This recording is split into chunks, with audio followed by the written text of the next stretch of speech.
What's good, everyone? It's your favorite internet roommate, and your boy has been busy. Obviously, the official Internet Pitstop Patreon is up now. I'm still listening to that gorgeous new SZA album, and quitting my mother job!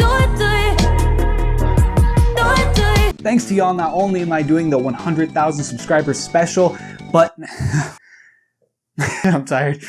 Thanks to y'all, not only am I here making the 100,000 subscribers special, but I can do this full time. Thank you all so much for making my dream come true, but without further ado, let's talk about some Yu-Gi-Oh! If I could describe the smell of my childhood, it would be a fresh pack of Yu-Gi-Oh! Cards. Seriously, Konami, make that a cologne. You'll make billions. But in all seriousness, that smell really does have the power to just transport me back to my childhood and honestly to some of my favorite moments of my life, which happened to be a lot of them related to Yu-Gi-Oh! I was obsessed with Yu-Gi-Oh! Growing up. I was constantly watching the anime, keeping up with almost every iteration of it. A big part of my blissful Saturday mornings as a kid was singing along to the openings because they were all bops. It was my dream to live in Yu-Gi-Oh! Hogwarts. I wanted to look like these characters. I wanted their crazy haircuts. I wanted their super sick Y2K inspired outfits. And I really wanted to have this flared out jacket thing. It's so cool. I collected and played the card game both for fun and competitively. Quick warning, what you're about to see is very hot. You might just cream your pants. This is my Riz right here. And I was constantly dreaming about technology progressing to the point where we can finally have those holograms of actual Yu-Gi-Oh! Cards coming to life. I'm talking about everything. I wanted the hologram fields where you'd summon a card and a monster would come to life. Obviously the duel disc and the little scouter, so when you summon a card, you can see through the scouter a real good hologram of the card you summoned. And probably the most likely, duel runners. Honestly though, I do feel like someone should be putting money into making these hologram fields at least, or the duel disc like be a real thing. I feel like it'd be super popular. It'd be like Pokemon Go times 10. Going to Mars, make Yu-Gi-Oh! Holograms real. I always love just looking at the Yu-Gi-Oh! Card art, which I feel is super underrated. I feel like with other card games, they typically stick to just like one style for like every card. But with Yu-Gi-Oh! It ranges wildly. You got your anime waifus, your super cool and edgy like metal album cover You got ones that are just plain old cool cards, or those cards that look legit horrifying and like eldritch abominations. One of my favorite things to do now is to just look up random scenes from the English dub. And look, I'm sorry, I know a lot of diehard Yu-Gi-Oh! Fans are like, you know, oh, you gotta watch the Japanese, it's more serious and accurate. Personally, I don't really give a shit because they don't got shit like this. I'm not gonna spend too much time on that because that is like its own video. And honestly, you don't even need that video. All you need to know is that the English dub has a character named Chaz. And I'm sorry, there's nothing that Japanese version can ever do to top Chaz. There's just so much to appreciate about Yu-Gi-Oh! Its style, its insane characters, and honestly great character development. A character as insane and cool as Kaiba only comes like once in a lifetime. Characters like Yugi and Chaz and Jaden all had just really wonderful character arcs. And later down the line, I watched like so many Yugi tubers. Nothing gave me bigger nuts in my pants than watching Simply Unlucky open a booster pack, find a rare card, and scream at the top of his lungs, "No baby, Blue Eyes White Dragon!" You had Asian Eyes White Dragon or Slazer who made the best videos at this time. He had like the best memes and little skits he would do. I could spend so many hours of my day just watching Team Samurai have duels. And probably my personal favorite Yugi tubers gotta be Team APS. They just got it all. They got the best skits and the best information videos. Genuinely, I really love the Yugi tuber community. And while I really don't play Yu-Gi-Oh! Competitively anymore, I stopped sometime after Pendulums came out. I feel like the game got way too fast in my opinion. And it started to feel like everyone's strategy just became to stop your opponent from playing the game in general. And also I didn't want to have to like read a Bible just to understand my deck. I of course could be wrong, I haven't been in the scene, so please, if you're still in the Yu-Gi-Oh! Competitive scene, let me know if it's good to come back or if things are even worse. But I still play casually with my buds and I really appreciated the time that I did play competitively. To me, peak Yu-Gi-Oh! Was sometime after Draco's Sack got nerfed, where Synchros and XYZs were like the main like extra deck card. And the game was faster, but it wasn't too fast where things like basic trap cards were just like pointless. I have so many fond memories of decks like Dark World or Evil Swarms or Constellars or Mermails. And my personal go-to deck? Black Wings. Because yes, I deserve all the support, but to me the best times were just playing Yu-Gi-Oh with my best friends using what we would call random decks, which usually consisted of 60 cards. There wasn't really a theme or an engine. They were mainly consistent of cards that we just liked, and they were only made in a way to specifically counter each other's decks. For example, I had like 3 magic cylinders and like 3 cemetery bombs. So my friend Carlos, he then added Spell of Pain. So then I took out my magic cylinders and my cemetery bombs, but then he would take out his Spell of Pain. And if I try to add those back in, he would add in his Spell of... I hate this, man. Yu-Gi-Oh genuinely plays a big portion into some of my favorite memories of my life. Whether that was when I was growing up and watching the anime and singing along to the openings, and specifically playing GX Duel Academy on the GBA and GX Spirit Caller on the DS. And don't get me started on the hours of my life wasted on making DBZ themed cards on Yu-Gi-Oh Card Maker, or both in my childhood and my teenage years playing the card game with my closest friends, and spending a lot of my hours then playing on Dueling Network. Shout out to y'all who remember Dueling Network. I will forever appreciate Yu-Gi-Oh for these amazing times that it still continues to give me. But of course, this is Yu-Gi-Oh Changed My Life. And with all of these sub-goal videos I've made, the whole point is to get a bit more personal. So I think it is finally time to open the book that is the lore of my life and tell the story of the long-awaited Betrayal Arc. If you've seen my first fight in school video, you would have heard me hint about this being the darkest arc of my life. And I don't mean that in I was doing drugs and killing people and shit. This isn't a Netflix teen drama, okay? But more, I made some bad decisions that made me a worse person. And I had to realize my mistakes and grow from them. It's the story of how I went from a nerdy outcast loser who would get constantly bullied to becoming one of the most popular kids in my middle and high school, and even dating one of the most popular girls of my middle school. And because this story takes place in middle school and high school, obviously that means everything that was going on there was unnecessarily, irrationally important to me. This was my whole life. You're about to watch me go through a whole arc. If my life was an anime and I was the main character, this would be the point where the main character kind of goes down a dark path and has to figure out whether he's gonna keep going down that path or learn from his mistakes. And if by any chance you've seen Cobra Kai, Lip, aka Hawk, his arc, literally me. Literally me. So growing up, I was into your typical cool nerd shit.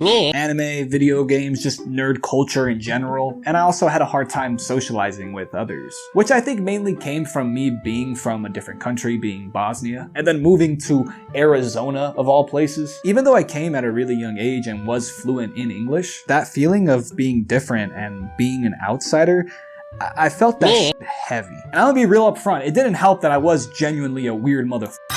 Yeah, I might have been that one scrawny, nerdy white kid that sometimes didn't wear socks under his shoes. Alright, maybe I deserved it a little. Point is, I was the classic scrawny, geeky, nerdy looking kid who had trouble socializing. So, naturally, those public school kids ate my ass up like a swarm of Dark Souls dogs, dropping my self-esteem and kicking my shit in before I could get it again. And we're not gonna assign characters or name any of these kids, as I don't think it's really important, but fuck you, Luis. Yeah, sure, it was a little weird that I would draw faces on my erasers and make them into little characters and whatnot, but that doesn't mean you have to give me unsanitary ass wet willies and make me feel bad about myself on a daily basis. I'd say that a lot of my time in elementary school, I felt like a outcast loser nerd whose interests like anime and video games were, considered lame, as they were usually used as fuel to call me a loser.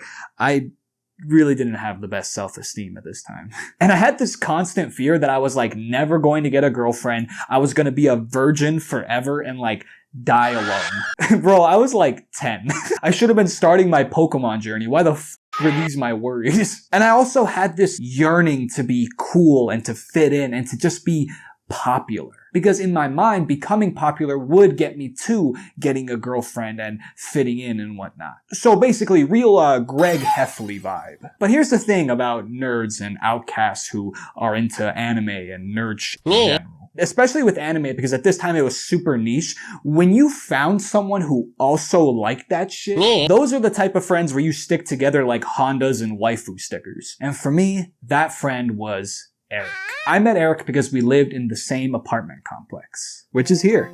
These are the apartments we grew up in. And I'll be honest, it's not exactly the best area, but growing up, you can't really pick your home. But as someone who grew up both living in a house and an apartment complex, as a kid, apartment complexes are the best. You have just a whole area to hang out with, usually other kids your age, and at least in my case, all my closest friends from my friend group that I've pretty much known since elementary or middle to now have been from meeting them because we lived in the same apartment complex. Literally every close friend that I'd basically call a brother that I still talk to this day, I met at an apartment complex. In fact, I want to give you a little lore about these apartments I grew up in. So there's actually 3 apartment complexes pretty much all right next to each other. Each, at least how we described, all slightly nicer than the last. These ones right here we consider to be the least nice. These would be the light town. These were the ones that me and Erik grew up in and were in the middle of kinda nice, kinda not. So basically, Undead Burg. And finally these, which were the nicest. These would be the Firelink Shrine. That friend group that I would eventually make each came from at least one of these. But that's later. So back to just Erik. At this time, me and Erik were both growing up in Undead Burg. And how I met Erik was through Yu-Gi-Oh! I saw him one day as I was exploring the apartments, you know, checking out the level design, looking for items, aka sticks that vaguely look like swords to play pretend with, as you do. And I saw Erik outside sorting through his Yu-Gi-Oh! Card box. And obviously also being into Yu-Gi-Oh! I approached him and we connected through that. And I went to get my cards, we had a great duel, but then of course the apartment lights came on, which of course if you know the lore means time to head home before my mom summoned her domain and beat my ass. Erik was really my only friend at this time in like 2nd grade. Erik is like the ultimate goofy and genuinely nice dude. So goofy that his birthday is legit April Fool's Day. He makes mistakes, but he always laughs it off and is the funniest dude to be around. Man, when you're having good times with Erik, those are the best times. And he was just as much of an unashamed nerd as I was. We would play Yu-Gi-Oh! All the time since we lived at the same apartments. We hung out pretty much every day. We didn't fully understand the rules of the game and we had like a bunch of fake ass cards. I thought I was a god with my totally legit Egyptian gods and like 10 Exodias. And you know, we didn't just play Yu-Gi-Oh! We played Yu-Gi-Oh! So drawing a card from your deck was unacceptable unless you did it in the most like epic, flashy, anime way imaginable.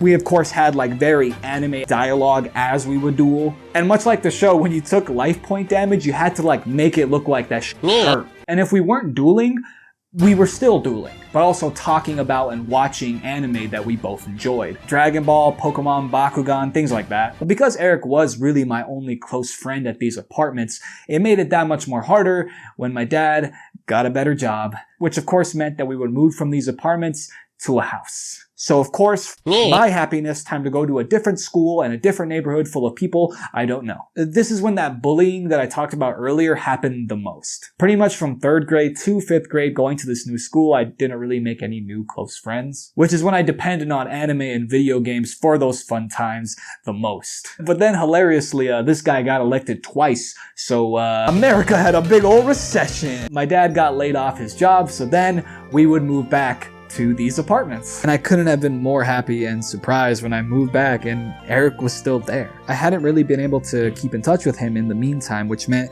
we had so much things to catch up on. Like holy shit, they're dueling on motorcycles, dude. What the I remember riding around all the time on scooters and skateboards and bikes, just being young and having fun, especially after the apartments couldn't afford to keep the security guard, so these rules just kind of stopped mattering. Then we would head to Erik's apartment, which was upstairs, and he had this little patio, and right next to it was a treetop, which is where he would hide his scooters and stuff. We would spend the rest of that time just dueling. We'd eat tamales because his mom sold them. And eventually my dad did get a job, but this time when we moved, we only moved one apartment complex over to Firelink Shrine, which only meant, at least for me and Erik, even more duel locations. You got this cool bridge, the hills, this generator, and this generator especially, this staircase. We would even go to school together and then obviously walk back from school together. I remember we would after school have a competition to see who could race back to my house faster for no prize, just for fun. And that got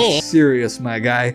I remember Erik pulled this 10-head galaxy brain move where one day he was just randomly really mad at me. That whole day in school, he wouldn't talk to me. He'd give me these grimaces at school. So I spent that whole day thinking damn, what did I do? How did I disgrace his honor? And to my surprise, when I gloomily walked home, rain cloud over my head, how could this happen to me? Glaring in my headphones, I got to my house and right at the top of the staircase, there he was, Erik. Shit-ass, gleeful-ass grin on his face. He planned it all along. He literally pretended to be angry at me the entire day just so he could beat me in the race home. And pretty much from that time of 5th grade to half of 6th grade, which in 6th grade Erik was actually in the exact same class as me, were literally just amazing. It was just me and basically at this point my brother just watching anime and playing Yu-Gi-Oh! And laughing our asses off at Yu-Gi-Oh! Abridged. But not only was Erik my brother, at one point he was my dad. You see, your boy didn't really learn to ride a bike without training wheels until 6th grade. Don't get me wrong, I don't blame my pops for this, I completely understand. He came from a different country to give us a better life, barely spoke English, and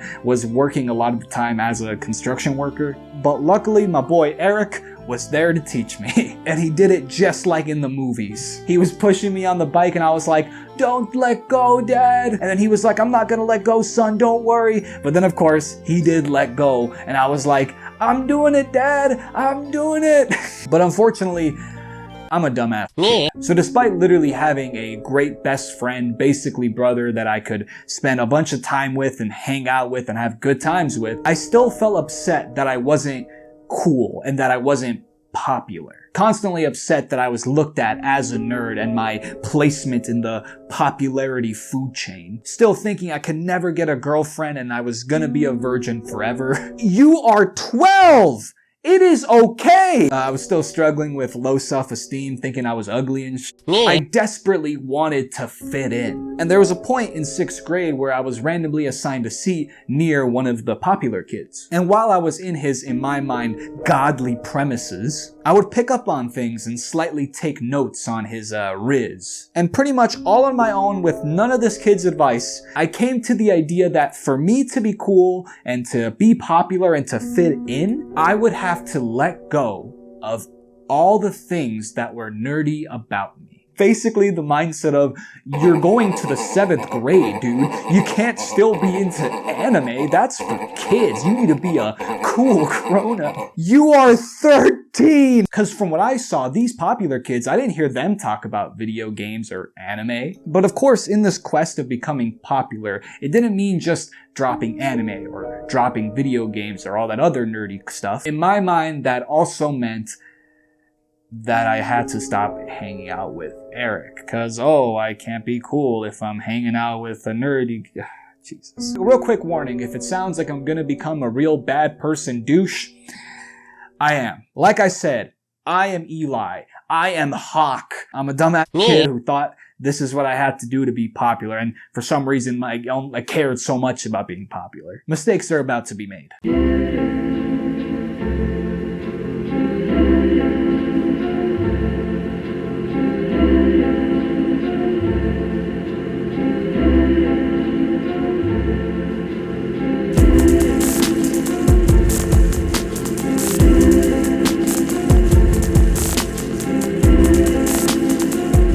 So So in the middle of 6th grade, I began to hide my more nerdy qualities and begin building this mask of popularity that I would eventually wear. This shit was life or death for me. I took this shit way too serious. To the point where I spent the entire summer after 6th grade in a training arc. Not only abandoning the nerdy parts of me, but also practicing and building up what was cool at that time. I spent countless hours watching how to jerk tutorials so I could learn to jerk and dance and whatnot. Instead of using the money I barely got from my parents on things like video games or toys, I would spend it on clothes that were considered cool at that time.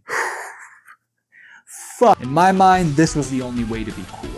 Drop the nerd build up the cool. It's kind of funny because like in my quest to becoming cool, I did it in the most like anime app way.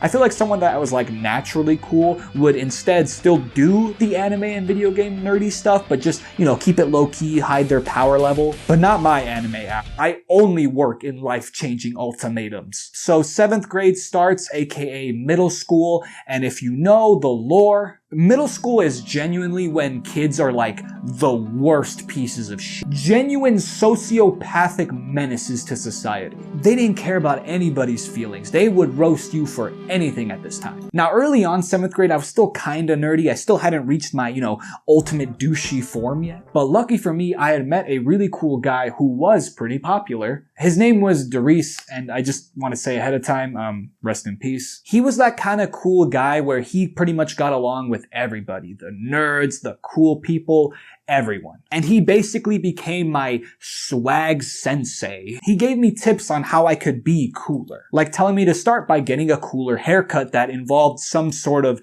taper. He basically gave me the cliche teenage girl movie makeover, taking off my metaphorical glasses and ponytail. This is when I would get the Pauly D haircut. Because at this time, Jersey Shore was like super popular in my middle school. This haircut drew people's eyes to me and just gave me a whole new look. I really am Hawk, dude.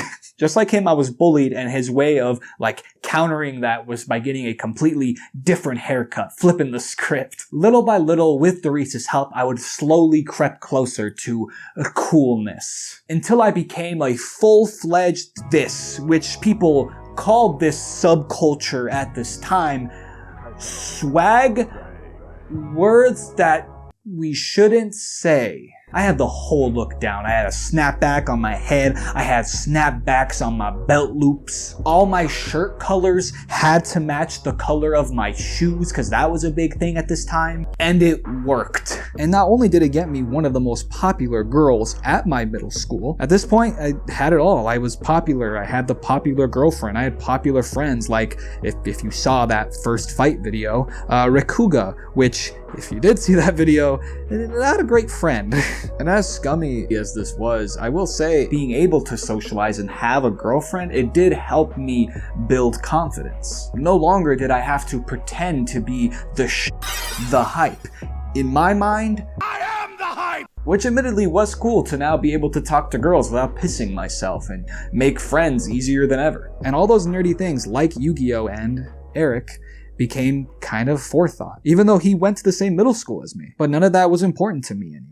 But in classic cliche storytelling fashion, when you take a nerdy character that gets bullied with no power, and then you give them that power, they end up abusing that power and they become the bully. The more I suppressed the nerdy me and continued playing the part of this douchey guy, the more the douchey popular kid mask just became me. Eventually, that confidence, as I became more popular, became cockiness, ego. So my middle school basically became a step-up movie. If you saw a big-ass circle of kids gathered at my school, that either meant that there was a fight or a dance battle. And there was like multiple little dance crews who would have battles at basically recess. I swear the entire student body would be there to watch these battles. And like I said, I had been training in my jerking abilities.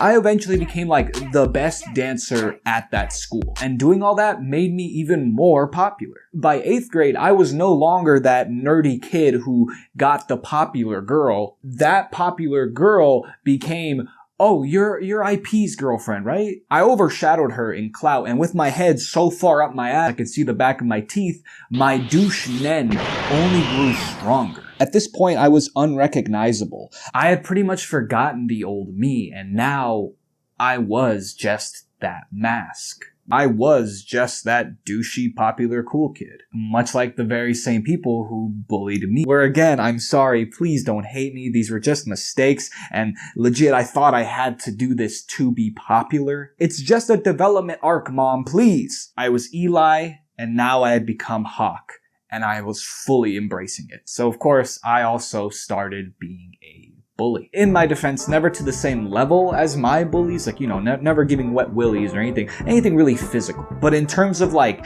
teasing and like making fun of and roasting people, absolutely. The last thing you'd want to do is walk in my path with some ugly sneakers. For I was armed with the... And honestly, it really upsets me that I was like this. I was probably ruining a lot of kids' days and making them feel bad about themselves and ruining their self-esteem exactly how kids used to make me feel. I would even get back at my old bullies that I will not name. Fuck you, Luis. I basically just made fun of them and roasted them because now I was at the top and they were just a nobody, much like how I was in elementary school. I didn't see the clear irony here. But I'd say probably the lowest point I'd ever reached in terms of bullying people was when, I'm sorry, I would bully Erik. I came up to him after school with a couple of my friends and I just kind of teased him about still playing Yu-Gi-Oh! Basically like, ha ha ha ha, bro, you still play Yu-Gi-Oh, huh? Ha ha ha. Look, bro, look, you can have my cards, man. I don't need them. Ha ha ha.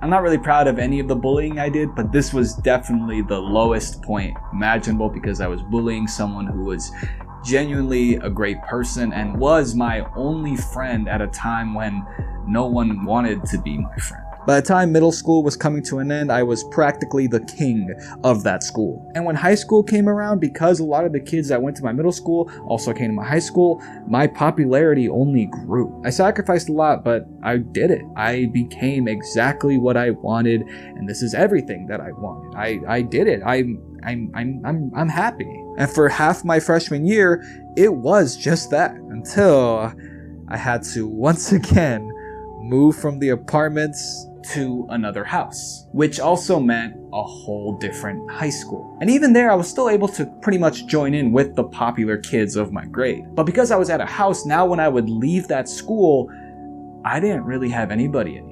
I wasn't that close with those new popular kids, so I couldn't hang with them. And the friends that were actually my friends, that are still my friends to this day, all lived at those apartments, so I didn't really get to see them that often. On top of that, I was still dating the same girl, but she went to a different high school. So pretty much more than ever before, I spent a lot of time just alone, which had me at points of just thinking a lot more. And this is pretty much the beginning of the shattering of my douchey persona. For starters, me and that popular girl that I had been dating since middle school had officially broken up. And all this stuff in combination, the breakup, not really being able to see my actual real friends as often as I could, and just being alone, I would hit my breaking point. I feel that when you're at your lowest and alone with your thoughts is when you begin to realize the most about yourself. In this case, it was realizing that I wasn't who I wanted to be. And I specifically to this day remember this one convo I had with her. It was a little before the breakup where basically my girlfriend was having this conversation with this dude who was kind of jokingly be like, oh, IP used to be a nerd, so if you guys have kids, haha, you guys are gonna have nerdy kids. Yes, that is something somebody actually said. But those weren't the words that were vibrating in my head. It was her response to them. She didn't defend my nerdiness. Instead, she replied with, oh, he's not like that anymore. Almost like she was also like upset or like, about the fact that I was a nerd at one point. I think that was the first time a piece of the mask that basically became my skin at this point had begun to crack. Because I remember that shit affecting me. I was like, hey, wait, no, I am still oh.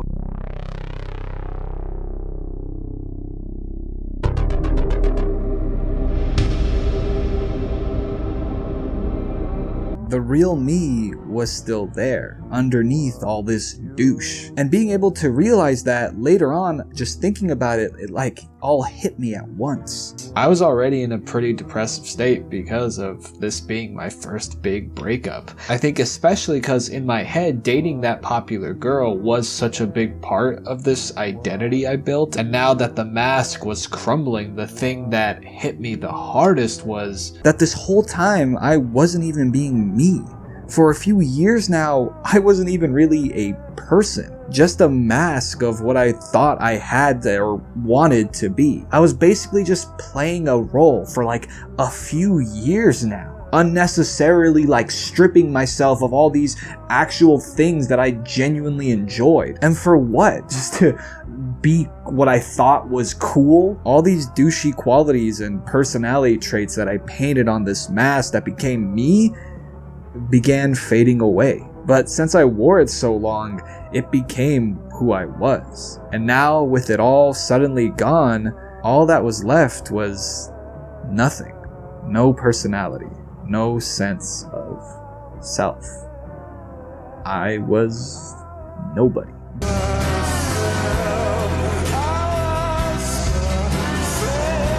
But the thing about hitting that bottom and becoming ash is that there's only one place to go from there. That's right. A laptop where I would watch a ton of anime that I had been missing out on. Because now, much like a phoenix from the ashes, we are in a state of rebirth. Bitch! I didn't care anymore about being cool or fitting in or dressing the way I thought I had to. Because I realized even when I was there, I was nowhere near as happy or having as much fun than I was when I was just hanging with my brother, Erik, playing Yu-Gi-Oh! So once again, I went on another training arc. But this time not to change myself, but to find out who I truly was. So I slowly began coming back to a lot of those nerdy things I used to enjoy. I pretty much spent my entire sophomore year summer just laying on a bed backwards watching a bunch of anime I had missed out on my laptop at the time. Pretty much eating nothing but ramen and my tears because Jiraiya Sensei, no! That was definitely the beginning of becoming who you would see today in front of this green screen.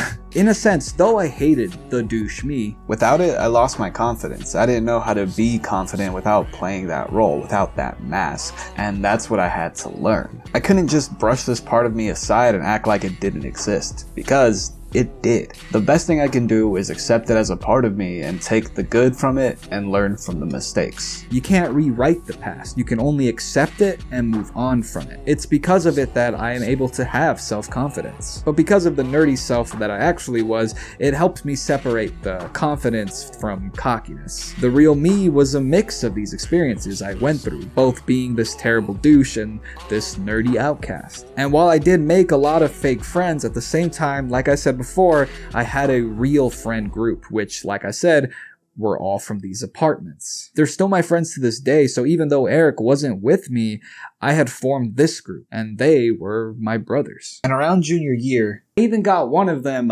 Carlos, into Yu-Gi-Oh! Because I myself also got back into it. And I remember one day we were just playing it and we didn't have too many cards and we were just thinking like, how can we make this even more fun? Well, I once knew this guy named Erik. And it was there that we decided we would legit just pull up to his house and ask him if he wanted to duel. Trust me, this is completely normal in apartment complex living. But if I'm being honest, my balls were shrunk up like raisins and as high as the ceiling. Because, I mean, I bullied this dude. I left him to be what I thought was cool. I hadn't really spoken to him in a good while. I wasn't sure if he'd ever want to be my friend again. So as we walked up those steps to his apartment, I wasn't confident in how it was going to turn out. And well, if you're wondering how it did turn out, well, someone had to meet with me at 5 a.m. and record this, right? Yeah, needless to say, Erik not only accepted the duel, but the three of us, Carlos, Erik, and me, became the closest of friends. We pretty much spent the night at Erik's place almost every weekend for that entire junior year.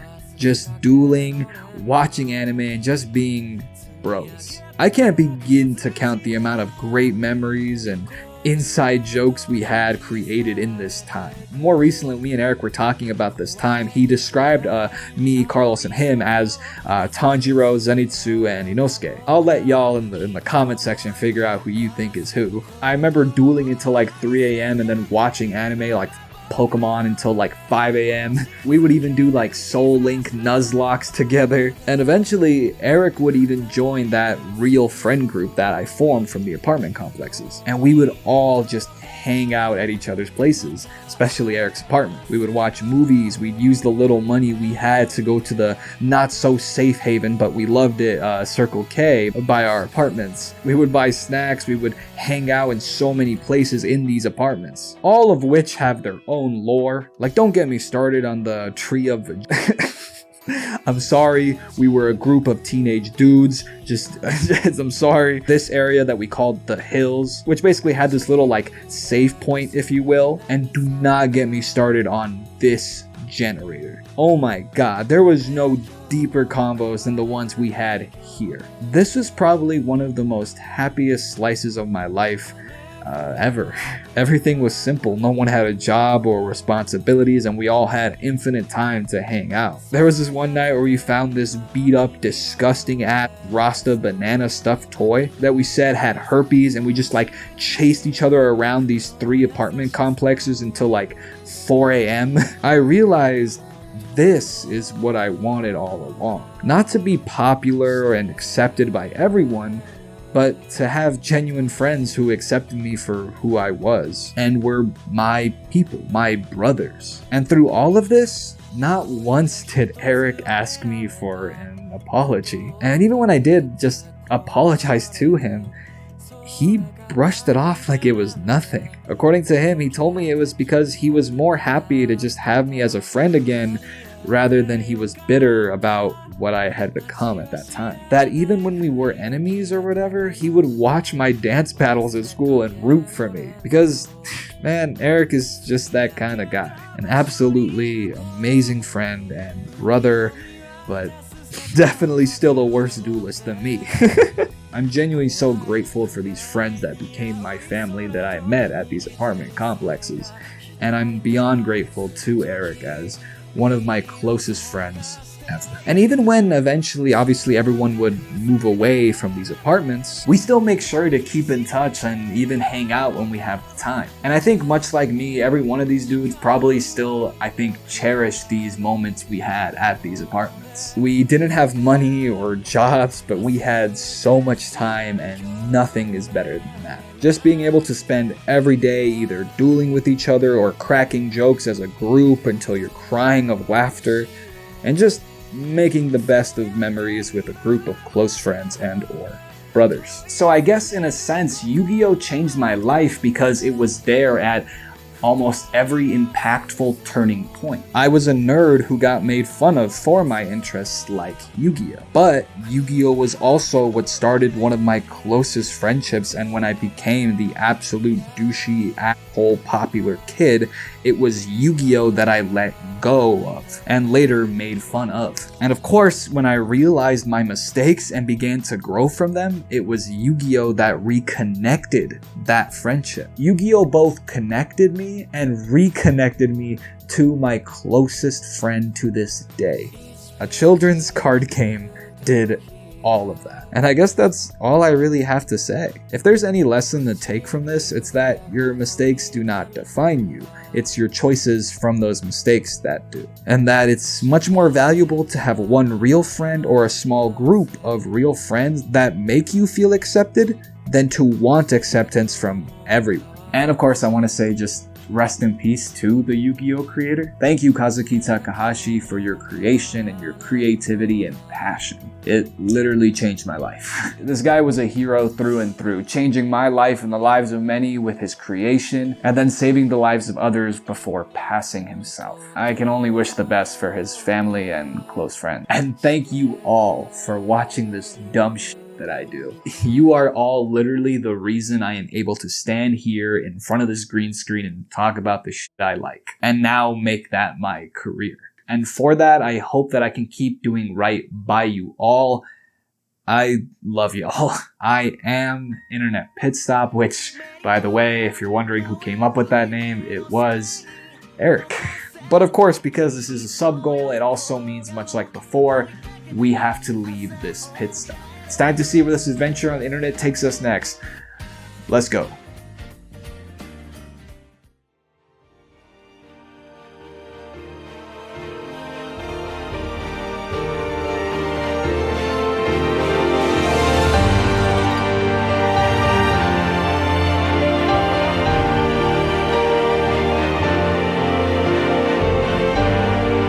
I think this is where we're going to be at pretty much until 500,000 subscribers, which, holy shit, I can't believe I'm able to say that.